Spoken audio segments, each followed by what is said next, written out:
नमस्कार, मैं हूँ डॉक्टर रूपाली जैन और आयुर्वेद फॉर एवरीवन में आपका स्वागत है। आज के वीडियो का विषय है आमवात और आयुर्वेद। आप में से काफ़ी लोगों ने कमेंट करके हमें इस विषय के बारे में वीडियो बनाने के लिए कहा था, तो आज का ये वीडियो है आमवात के बारे में। इसे हम एलोपैथी में रूमेटॉइड अर्थराइटिस के साथ कोरिलेट कर सकते हैं।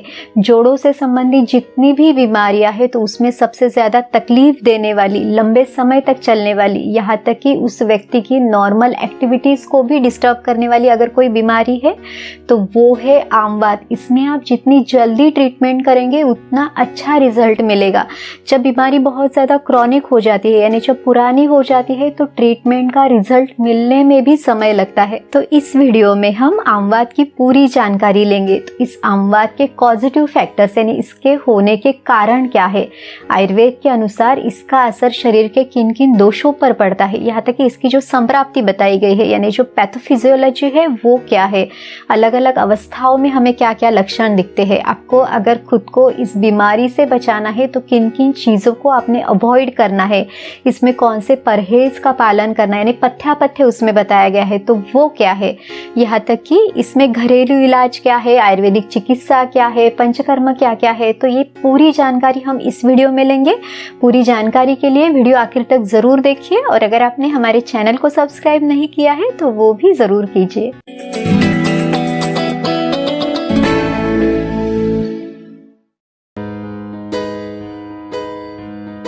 आमवात, इस नाम में दो शब्द है, आम और वात। आम यानी क्या, तो आम यानी अपचित आहार रस।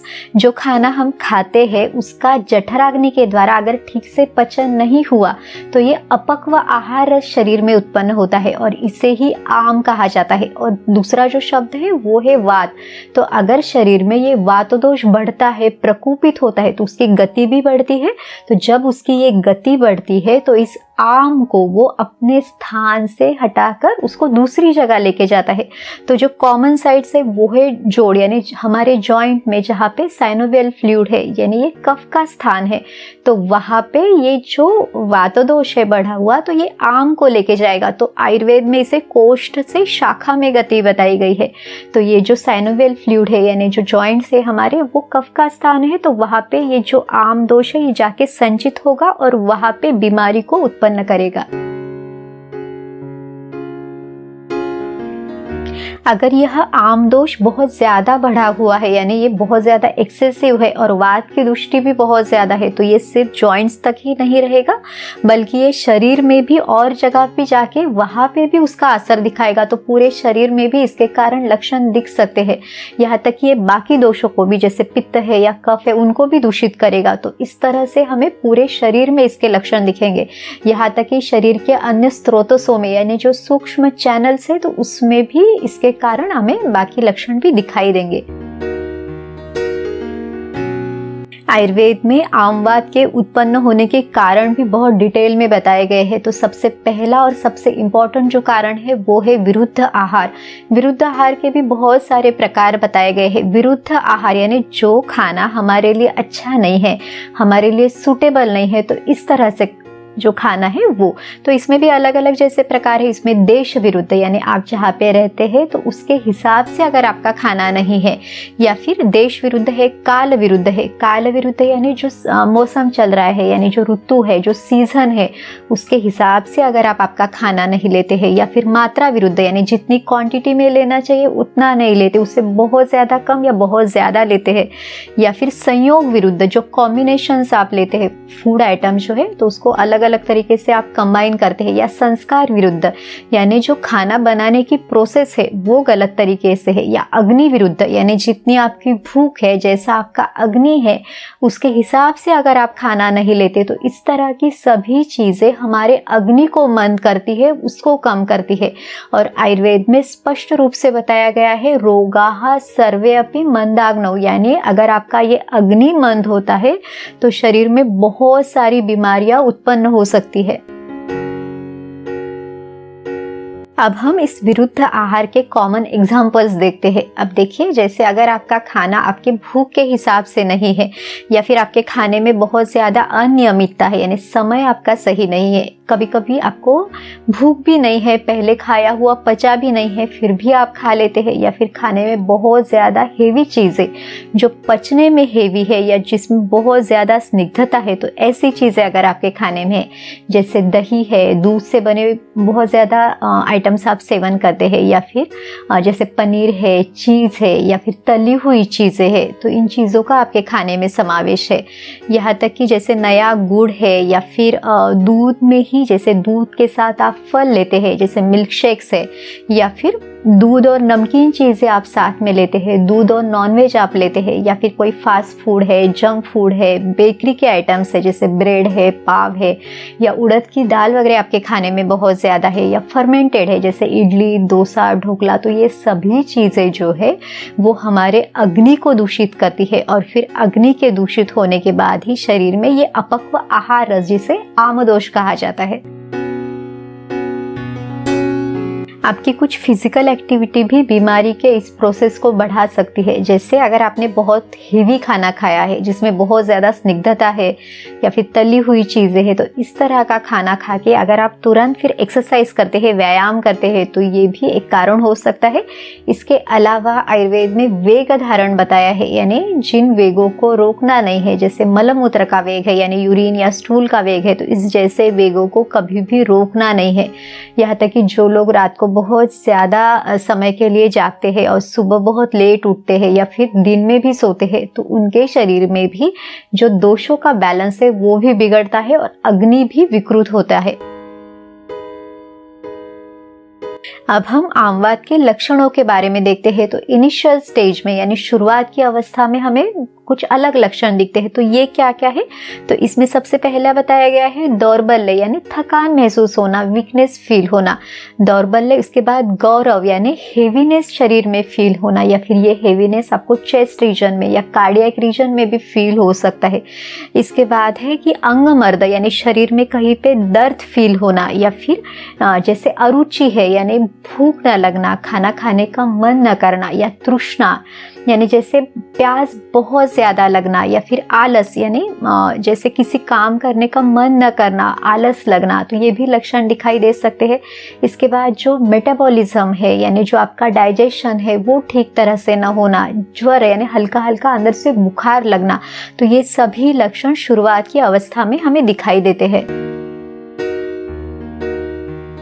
अब हम आमवात के पेशेंट में जो टिपिकल लक्षण दिखते हैं, यानी जिसके अनुसार हम लोग ये डिसाइड करते हैं या फिर ये डायग्नोज करते हैं कि उस व्यक्ति को आमवात है, तो ये लक्षण क्या है वो देखते हैं। तो इसमें सबसे पहला है कि जोड़ों में बहुत ज़्यादा दर्द होना। तो जोड़ों में, यानी कौन से जोड़ में? तो छोटे जोड़ों में भी ये दर्द हो सकता है, जैसे स्मॉल जॉइंट्स है, उंगलियों की जो जॉइंट्स है, तो इसमें भी दर्द रहेगा। या कभी कभी बाद में जो बड़े जॉइंट्स है उनमें भी ये दर्द रहेगा, जैसे कि नी जॉइंट है, या फिर एंकल है, रिस्ट जॉइंट है, तो में भी दर्द रहेगा। शोथ है लक्षण भी बताया गया है। शोथ यानी सूजन या फिर इन्फ्लेमेशन, वहां पे फिर रेडनेस काफी बार फील होता है। हाथ रखने पर वहां पे गरम, आपको वो गर्म, अंदर से गर्म फील होगा, या फिर आपको टच में भी गर्मी लगेगी। यहाँ तक कि वहां पे रेडनेस कभी कभी रह सकता है। इसके अलावा स्तब्धता यानी स्टिफनेस रहेगा। मॉर्निंग स्टिफनेस इस आमवात की बीमारी में सबसे कॉमनली दिखाई देता है कि पेशेंट टिपिकली बताता है कि सुबह उठने के बाद कुछ देर लगता है, यानी तब तक जोड़ों में बहुत ज्यादा जकड़न रहती है, स्टिफनेस रहता है। अब ये जो सुबह का समय है ये कफ का समय है, तो ये कफ और आम, इनकी जो गुणधर्म है तो ये लगभग सेम है, तो इसके कारण इसमें स्निग्धता ज्यादा रहती है और उसके कारण ही ये स्टिफनेस रहता है। इसके अलावा इसमें एक और लक्षण भी दिखाई देता है, वो है वृश्चिक दंशवत पीड़ा, यानी बिच्छू के काटने के जैसा दर्द इसमें रहता है, या फिर संचारी वेदना यानी शिफ्टिंग पेन इसमें रहता है। कभी कभी पेशेंट बताता है कि आज इस जॉइंट में दर्द है, तो कभी वो जॉइंट एकदम से ठीक लगता है तो दूसरी जगह होता है। तो इस तरह से टिपिकली आमवात में कुछ सिम्टम्स हमें दिखते हैं। यहाँ तक कि बीमारी और ज़्यादा जब क्रॉनिक हो जाती है और ज़्यादा पुरानी होती है तो उसमें फिर डिफॉर्मिटी भी दिखने लगती है, यानी जो जोड़ों का जो शेप है तो वो भी चेंज होने लगता है उसमें, जैसे जॉइंट में डिफॉर्मिटी आ जाती है, तो ये भी लक्षण दिखते हैं। तो ये एक तरह का बहुत ही क्रिपलिंग टाइप ऑफ डिसीज़ है, यानी जो पेशेंट है उसके नॉर्मल एक्टिविटीज़ करना भी उसके लिए मुश्किल हो जाता है। अब हम आयुर्वेद के अनुसार आमवात की चिकित्सा क्या है इसके बारे में देखते हैं। तो सबसे पहले जो बताया है वो है निदान परिवर्जन, यानी बीमारी को होने के लिए जो जो कारण है, जो जो पॉजिटिव फैक्टर्स है, तो उन्हें दूर करना सबसे पहली चिकित्सा है। क्योंकि अगर ये कारण दूर नहीं हुए तो आपको चिकित्सा का भी फल नहीं मिलेगा और जो लक्षण दिख रहे हैं वो भी कम नहीं होंगे। तो ये जो प्रोसेस को अगर आपको स्टॉप करना है तो इन कारणों को सबसे पहले रोकना होगा। तो आयुर्वेद में ये पहली जो चिकित्सा है वो है निदान परिवर्जन। और जो आप परहेज करते हैं तो उसके फायदे भी आपको बहुत सारे मिलेंगे। जैसे सबसे पहले तो जो आपके बीमारी अगर जो आगे जानी है तो वो रुकेगी, यानी जो लक्षण है वो कम हो जाएंगे। और उसके अलावा जो है कि अगर आपको इसके बाद ट्रीटमेंट भी लेनी पड़े तो बहुत ही कम ट्रीटमेंट में भी अच्छे रिजल्ट्स आपको मिल सकते हैं। अब देखते हैं कि आयुर्वेद के अनुसार किस तरह का खाना आमवात की बीमारी में पथ्यकर है, यानी किस तरह का खाना आपका होना चाहिए। तो इसमें सबसे पहला जो बताया है कि अग्नि की अवस्था को ध्यान में रखते हुए, यानी आपकी भूख कितनी है उसके हिसाब से आप जब लेते हैं, जो पचने में हल्का है, जो सात्विक है, घर का बना हुआ ताज़ा जो है खाना, तो इस तरह का खाना आपने लेना है। तो इसमें भी जो अनाज आपने यूज़ करना है तो वो पुराना अनाज या पुराना चावल इसमें बताया गया है। तो अगर पुराना चावल नहीं मिलता या पुराना अनाज नहीं मिलता तो इसको आप हल्का सा भून के भी इस्तेमाल कर सकते हैं, या फिर आप इसे घर में लाके इसको कुछ समय तक स्टोर करके फिर इसे यूज़ कर सकते हैं। इसमें भी रक्तशाली या षष्टिकशाली चावल, इस तरह के चावल के प्रकार भी बताए गए हैं जो पथ्यकर है। फिर इसमें कुल्थी की दाल भी पथ्यकर बताई है, या फिर मूंग की दाल भी इसमें अच्छी है, या जैसे करेले की सब्जी है, लहसुन है, पुनर्नवा है, पटोल है, तो ये सभी चीज़ें पथ्यकर है। इसके अलावा इसमें तिक्त कटु रस लेने के लिए बताया है, यानी जो कड़वा और तीखा रस इसमें फायदा दिला सकता है। इसके अलावा पीने के लिए भी आप गर्म पानी या गुनगुने पानी का इसमें इस्तेमाल कर सकते हैं। तो ये सभी चीज़ें आमवात के मरीजों के लिए पथ्यकर है। आमवात में लंघन का भी महत्व बताया गया है। लंघन यानी उपवास करना, तो लंघनम परमौषधम इस तरह से बताया गया है। लेकिन अब देखिए आमवात में जैसे आम दोष भी बढ़ा हुआ है और वात दोष की भी दृष्टि है, तो इसमें सबसे पहला फोकस जो है वो आम को कम करने में दिया जाता है। तो इसको कम करने के लिए लंघन चिकित्सा बहुत अच्छी है, लेकिन ये उपवास या लंघन आपको तभी तक करना है कि जब तक ये आम दोष कम हो लेकिन वात ना बढ़े। तो इस तरह से इसका भी बैलेंस होना बहुत जरूरी है। आमवात में स्वेदन चिकित्सा बताई है। स्वेदन यानी सेक लेना, तो जो पेन है, जो हेवीनेस है, जो स्टिफनेस है, उसको कम करने के लिए ये सेक लिया जाता है। सेक भी किस तरह का लेना है तो उसमें रुक्ष स्वेद बताया गया है, यानी रुखा सेक आपको लेना है। तो इसमें वालुका पोटली स्वेद, यानी जैसे जो सैंड है, जो रेत है, उसको लोहे की कढ़ाई में आप गरम करके उसको एक सूती कपड़े में बांध के उसकी पोटली बना के उससे आप सेक ले सकते हैं। अगर ये रेत नहीं है तो आप उसके जगह पे सेंधा नमक का भी इस्तेमाल कर सकते हैं। उसको भी गरम करके फिर आप कपड़े में बांध के उसकी छोटी पोटली बना के उससे जहाँ पे आपको दर्द है, सूजन है, तो वहाँ पे आप उसका सेक ले सकते हैं। या फिर उपनाह स्वेद, यानी जैसे आपने निर्गुंडी के जो पत्ते हैं उसको लाके हल्का सा उसको भून के, या फिर आप थोड़े से एरंड के तेल में भी उसको भून के फिर उसको भी पोटली में बांध के उससे भी आप सेक ले सकते हैं। तो इस तरह से रुक्ष स्वेद बताया गया है। इसमें कभी भी तेल की मालिश वैसे नहीं करनी है। देखिए जनरली हम संधिवात के पेशेंट में हमेशा तेल लगाने के लिए, तेल की मालिश करने के लिए बताते हैं, लेकिन आमवात में अगर आप तेल की मालिश करते हैं तो आपका दर्द बढ़ेगा, आपकी सूजन बढ़ेगी। इसमें आप कभी कभी तेल लगाने के लिए आपको बताया जाता है, जैसे फिर विषगर्भ तेल है या फिर महाविषगर्भ है, लेकिन इसको सिर्फ वहाँ पे लगाना है, इसको मालिश नहीं करनी है। और इन तेलों को भी आप चिकित्सक के उनकी सलाह से ही आप इन तेलों को यूज़ करो, अदरवाइज़ आपने सिर्फ वहाँ पे सेक लेना है। आमवात में दीपन पाचन औषधियों का इस्तेमाल करने के लिए बताया है। दीपन यानी जो अग्नि को बढ़ाए, अग्नि का दीपन करे, और पाचन यानी जो आम का पाचन करे, आम दोष को पचाए। तो इस तरह की औषधियों का इस्तेमाल करने के लिए बताया है। तो इसमें सबसे अच्छी औषध अगर कोई है तो वो है सौंठ, जिसे विश्व भेषज कहा गया है। तो ये बहुत अच्छी औषधि है। ये अग्नि को भी बढ़ाती है, आम दोष को भी पचाती है, इसके साथ दर्द को भी कम करती है। इसे शूल प्रशमन करने वाली कहा गया है। तो इसके बहुत सारे फायदे आपको मिल सकते हैं। तो आप सौंठ का इस्तेमाल कर सकते हैं। इसके अलावा गिलोय का भी आप इस्तेमाल कर सकते हैं। गिलोय भी एक बहुत अच्छी औषधि है। इसे अमृता कहा गया है, यानी अमृत के समान है, संजीवनी देने वाली है। तो ये भी बहुत अच्छी औषधि है। ये तीनों दोषों को बैलेंस करती है। इसके अलावा इसके बाकी भी फायदे हैं। ये रसायन है, इम्यूनिटी को बढ़ाती है। तो आप एक तो सौंठ का काढ़ा बना सकते हैं, या फिर सौंठ और गिलोय का भी आप काढ़ा बना सकते हैं। तो इस काढ़े को कैसे बनाना है वो भी हम लोग इसके ऊपर एक सेपरेट वीडियो बनाएंगे, तो वो भी उसमें भी बताएंगे कि आप एग्जैक्टली इसे कैसे बना सकते हैं। बहुत आसानी से बन जाता है। इसमें आप एरंड के तेल का भी इस्तेमाल कर सकते हैं। एरंड जो है वो आमवात की बीमारी में सबसे अच्छा तेल है, जो आपके लिए बहुत ज़्यादा फायदेमंद है। और एरंड की भी जो प्रॉपर्टीज़ है वो भी आपको फ़ायदा कर सकती है। तो इस काढ़े के साथ भी आप एरंड का तेल इस्तेमाल कर सकते हैं। जैसे आपने आधा कप गरम काढ़ा लिया और उसमें आपने 1 से 2 चम्मच एरंड का तेल उसमें डाल के आप सुबह ले सकते हैं। या फिर जो एरंड का तेल है उसे आप रात को सोने के पहले भी गर्म पानी के साथ ले सकते हैं। सिर्फ पानी की क्वांटिटी कम लेनी है, उसमें डाल के भी आप ले सकते हैं। एरंड तेल की जो टेस्ट है वो बहुत स्ट्रॉन्ग है, तो कभी कभी लिया नहीं जाता, तो इसको आप रोटी या भाकरी में मिला के, यानी बनाते समय ही उसमें डाल के उसका सेवन भी आप कर सकते हैं। तो इस तरह से एरंड के फायदे भी आपको मिल सकते हैं।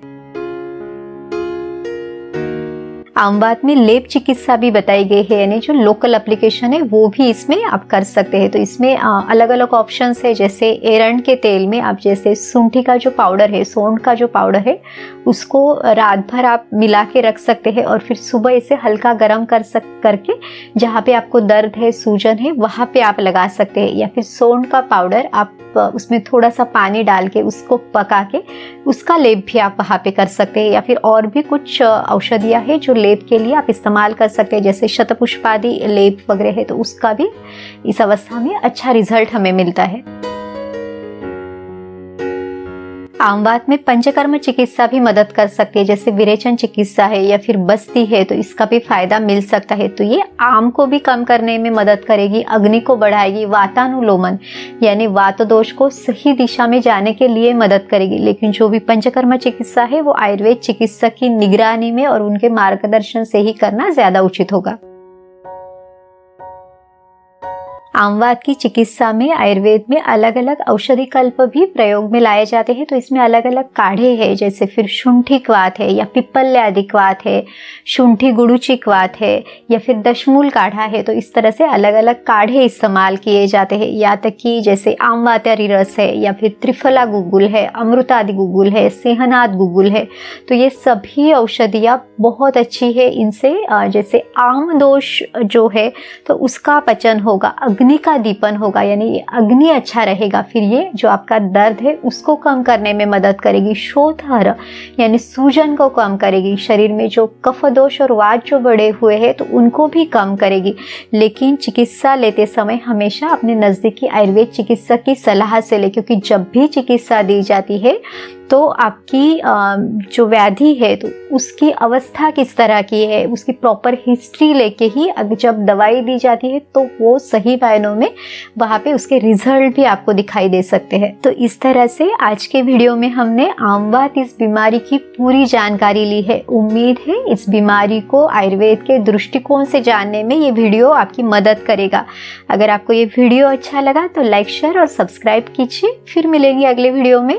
आयुर्वेद को अपनाइए, स्वस्थ रहिए। नमस्कार।